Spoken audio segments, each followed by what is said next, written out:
You're listening to the Sports Investor Podcast with Professor MJ, session number 21. Today I'll be presenting a very interesting betting strategy relative to the NHL. Stay tuned until the end because this angle might yield quite a bit of money throughout your gambling career. Enjoy the show!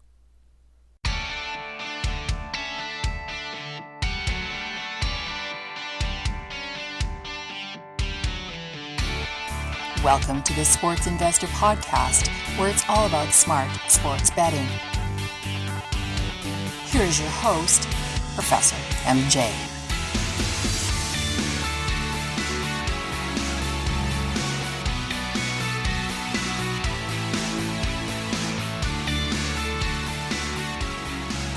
Hello savvy sports investors! I feel like today is going to be a great episode that will bring a ton of value to all of you. I'm actually going to unveil an interesting hockey betting strategy that I call the NHL Streak Breaker Play. Yahoo! Hopefully, it will help grow your bankroll, even if you know nothing about hockey or the NHL, because, as you will see, it is pretty simple to follow. You don't need to know anything about the teams and their players. You don't need to keep track of injuries, starting goaltenders, or days of rest. It's really a great method for making money from NHL betting. The strategy basically answers the intuitive question I asked myself a while ago, which goes as follows. Considering the public's tendency to overreact to recent results, should we bet on teams which are currently on a losing streak, facing a team riding a winning streak? Before we dive into the details, I'm thrilled to announce that this episode is sponsored by Intertops, the sportsbook that has accepted the world's first ever online sports bet. I've also had an account with them since the late 1990s. So I'm glad they have accepted to support my sports betting business. Section number 1. Basic Exploration. First of all, you should note that the results presented in this show come from a dataset containing information about all NHL games from the 9 seasons covering the 2007-2008 to 2015-16 period. Let's kick off this study with a very simple analysis. We are betting $1 on each team coming off at least one loss, playing against a team coming off at least one win. Here are the results. Our record would have been 2,533 wins and 2,767 losses for a win percentage of 47.8%. The cumulative profit, minus $202 for a return on investment, also called ROI, of minus 3.8%.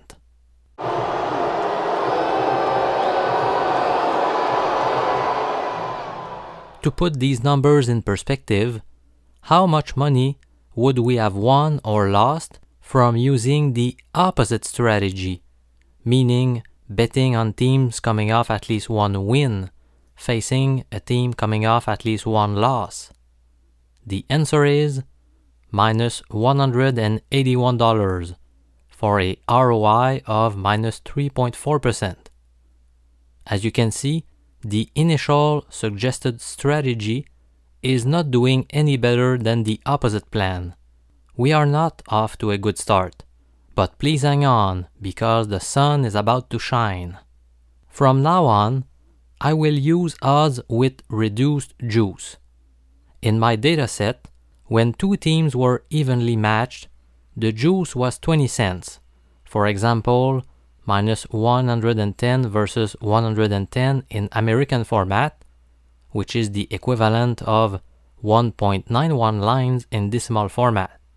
that is not representative of the reality, as you can obtain much better odds simply by playing with sportsbooks like Pinnacle or 5 Dimes. Also, if you have an account with multiple bookies, you can get even better odds by shopping for the best line. Consequently, I have adjusted odds in my dataset so that we are now getting minus 105 lines, or 1.95 in decimal format, when both teams are equally likely to win the match. With reduced juice, the profit numbers stated earlier become minus $101, a minus 1.9% ROI, when betting the team on a losing streak, versus minus $90, a minus 1.7% ROI, when betting the team on a winning streak. Section number 2. Length of the winning and losing streaks. Alright, let's now refine our analysis to see if we can find a winning strategy. But first, I'd like to introduce a little bit of notation to simplify things for the remainder of this podcast session. What I'm going to call W will be the length of the winning streak, whereas L will mean the length of the losing streak. Also, teams coming off at least one win will be called teams W, while teams coming off at least one loss will be called teams L. Let's study the performance of the suggested strategy both as a function of W and L, the length of the winning and losing streaks, respectively. Ideally, we'd like to see our winnings increase as these two variables go up. In plain English, are we making more money when backing a team on a big losing streak, facing a team on a big winning streak?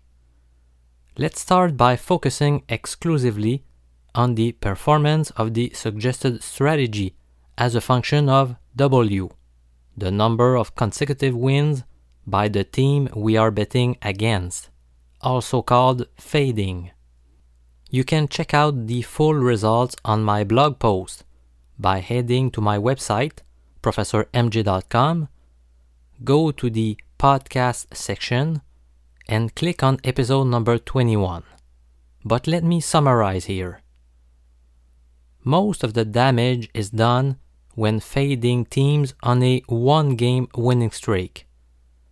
If we remove those cases and only bet when team W is coming off at least 2 wins, we are earning plus $30, which yields a plus 0.6% ROI.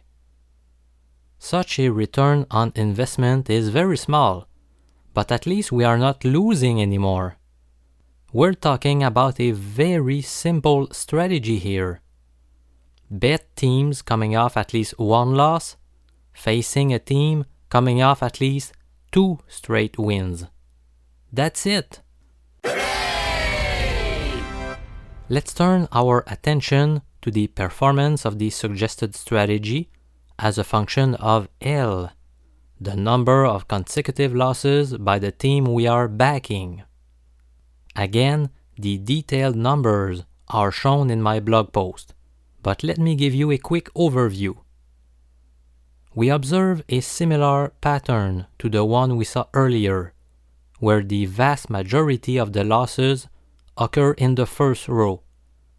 If you remove the cases where we backed teams coming off a single loss, the profit becomes positive, plus $13, for a plus 0.2% ROI. Again, the benefit is small, but at least we are not throwing money out the window anymore. The natural question that might have popped into your head at this point is the following. What happens if we remove all cases where W equals 1 and L equals 1 simultaneously.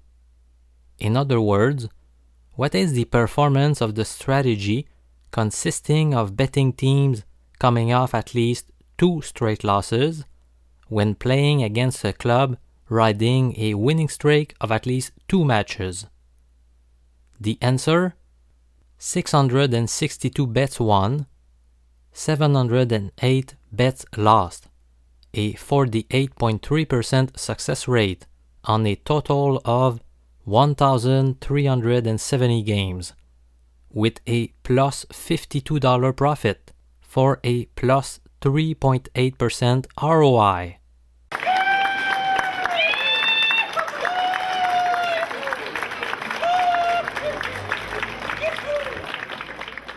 Things are getting more interesting, right? Let's take a quick break so that I can tell you about a great exclusive deal that our sponsor of the day, Intertops, has to offer to my listeners only. Before I tell you about it, I'd like to mention that I have an emotional attachment to Intertops because this is where I placed my very first online bet more than 15 years ago. I remember vividly placing that bet as my hand was literally shaking upon clicking on the mouse button. Trusting your bookie may be the top factor when choosing one to play with. Intertops has proven its reliability by being in business for so long and being one of the early pioneers in the online gambling world. Their customer support is also top-notch. I also like how they are displaying betting trends next to each bet offer. What I mean is they are showing the percentage of gamblers that have backed each betting option. It allows you to see quickly whether you are siding with the public or not. That being said, they are currently advertising a 100% welcome bonus up to $100.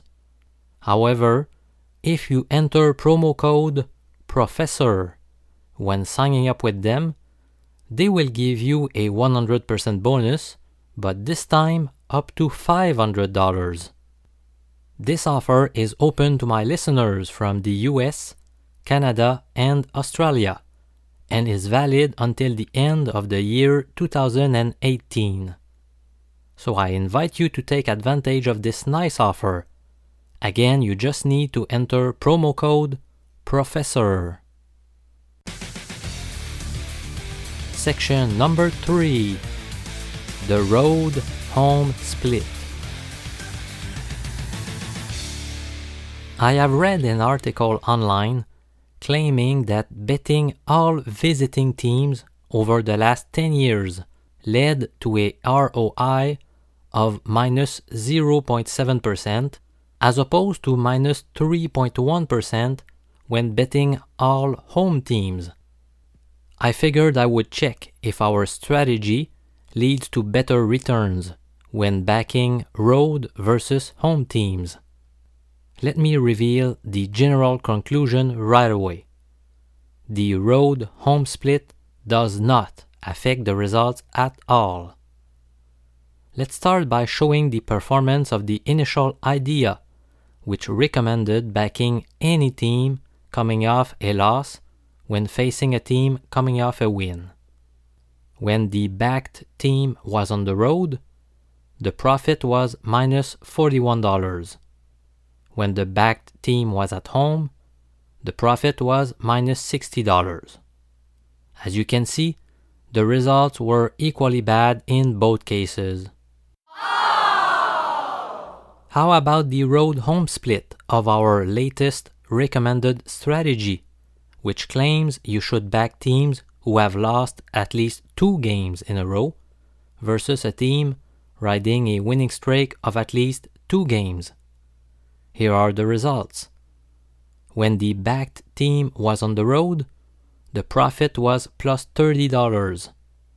When the backed team was at home, the profit was $22. Again, no statistical difference between the two situations, so this factor seems irrelevant for the sake of our investigation. Section number 4. The odds split. Is the suggested betting strategy performing better for a certain set of odds? That question came to my mind after realizing we may be winning less or even losing money on teams where the odds were pretty high. Not because the system does not work, but simply because the vigorish, the casino's commission, is bigger in these instances. Let's see the results, still based on the strategy which consists of betting any team on a losing streak of 2+ games, facing a team coming off at least 2 consecutive wins. If you wish to see the full results, again I invite you to take a look at the blog post on my website, professormj.com. For now, here is a summary of what I found. I created 19 odds categories and looked at the performance of the method under each case. It looks like my initial fear of losing money on teams where the odds were high was wrong. We are earning a profit in 5 of the 6 highest odds categories. Only the last grouping led to negative results. However, the losses were fairly small. I've noticed that the strategy yields negative results for decimal odds of 2.36 or less. That's plus 136 or less in American format. Here is the actual breakdown. For decimal odds of 2.36 or less, the profit was minus $19 for a minus 2.1% ROI. For decimal odds over 2.36, the profit was plus $71 for a plus 14.7% ROI. There's a striking difference among the two splits, and it appears like the recommended strategy works best when backing an underdog, which cannot be too small of an underdog. Section number 5. The final word.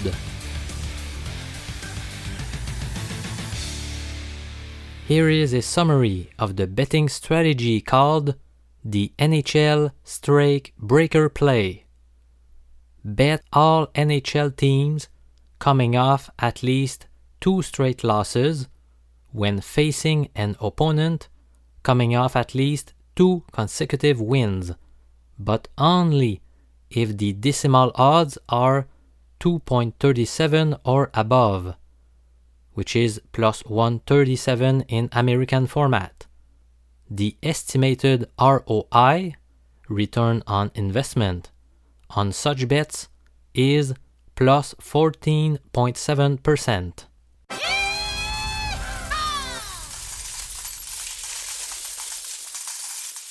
I would like to end this analysis by putting the results in perspective. You may wonder how much one can expect to earn during one full NHL season by following this strategy. The truth is, you won't get super rich because there are not that many games meeting the 3 required criteria for betting. We made approximately 71 units over 9 seasons, which amounts to around 8 units per year. Therefore, if you are a $100 bettor, you can thus expect to make an $800 profit during one NHL season. Nothing to get overly excited about, but a smart gambler needs to find several such angles in order to become a truly successful sports investor. That concludes this episode where I introduced the NHL Strike Breaker Play. I hope you enjoyed it. Every time an opportunity arises to bet a team that meets all criteria for display, I am sending out an alert to my Facebook members and to those who have signed up to my mailing list, which can be done via the homepage of ProfessorMJ.com. So make sure we stay in touch if you want me to let you know about such opportunities. Also remember to take advantage of the exclusive deal offered by Intertops to my listeners by entering promo code PROFESSOR when signing up with them in order to receive a 100% welcome bonus up to $500. So thanks for listening through this entire episode. I certainly hope you will profit from it in the future. Keep educating yourself to become an even more savvy sports investor. I'll do my best to help you in this regard. Thanks again, everyone. This is Professor MJ. We'll talk again very soon. Bye-bye.